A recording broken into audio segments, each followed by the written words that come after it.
Our third mechanism of evolution is called genetic drift. And this term can get really confusing in terms of the one we just talked about, gene flow. So make sure that you know the difference between genetic drift and gene flow. Specifically, that genetic drift has to do with random events.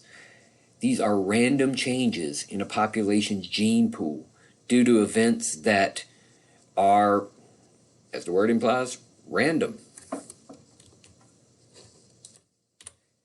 There are two different types of genetic drift. The first type is called a genetic bottleneck, and the second type is called a founder effect. So let's look at each of these separately.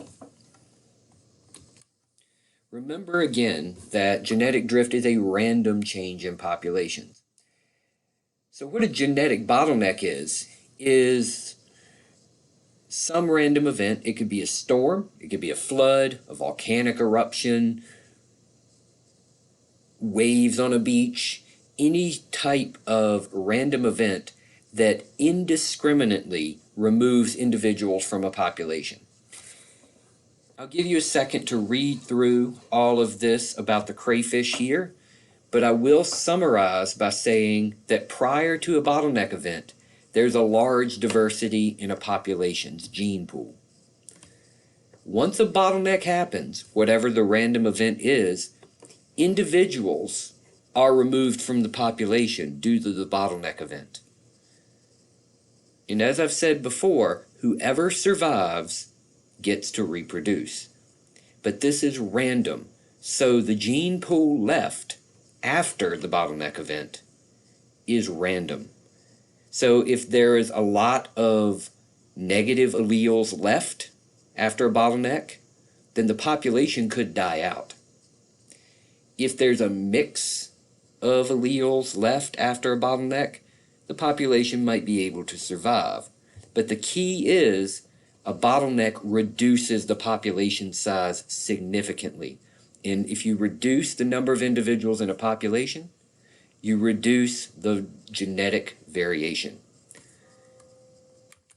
The major example of a genetic bottleneck is that of the elephant seals. The elephant seals can be found a lot in the southern hemisphere, and they were hunted to near extinction in the 19th century. After such massive amounts of hunting, only 20 individuals remained. Hunting was the bottleneck. It was a random event caused by humans in this case, but again, it could be a storm, it could be a hurricane, it could be a volcanic eruption. But in this case, hunting reduced the population to 20. But through conservation efforts, the population recovered to nearly 30,000. But think about some negative effects. If you only have 20 individuals remaining, the genetic variation is really, really small. So in order to recover a population of this number from a really small population, there's a lot of inbreeding going on. So inbreeding could be a consequence of a genetic bottleneck, and that further reduces the variation in the population. And a lot of these elephant seals have very similar genomes because the gene pool is so small and individuals that survived had to mate with each other, and they were likely related. So that can reduce the genetic variability of the population, and it's a random change. The other type is called founder effect. And as the name implies, founders of a new population create a new population. So let's first look at this population of butterflies. We have what's called the ancestral population. The ancestral population has a lot of variation, and this variation here is seen in color, for example. So you have brown, orange, and white butterflies. Each of these individuals have their own set of alleles that are the gene pool. But let's say 3 of them randomly get blown to a new island. The colonizers do not have a population to mix with, so they are establishing a new colony. A founder effect is a random movement of individuals to colonize a new environment.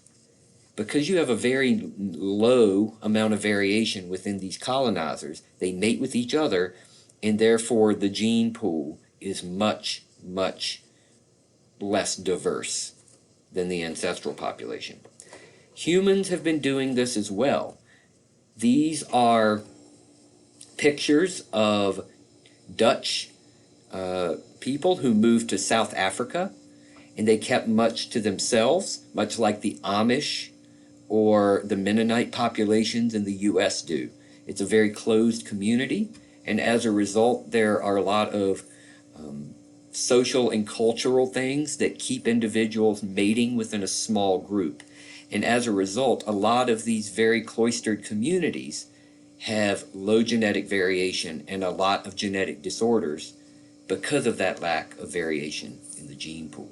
So again, genetic drift is the random change in a gene pool due either to a bottleneck event, like a storm, a hurricane, volcanic eruption, or hunting, or founder effect, which is colonizing a new area and mating within that small group of colonizers.